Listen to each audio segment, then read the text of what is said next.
Sound system checking लेवल। Sound के आसपास कोई ना हो, उचित दूरी बनाए रखे।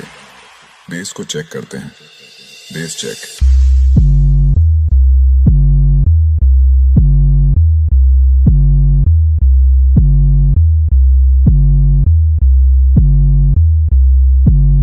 Base checking complete. अब बिट चेक करते हैं।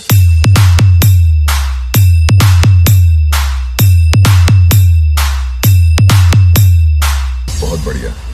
अब वोकल चेक करते हैं।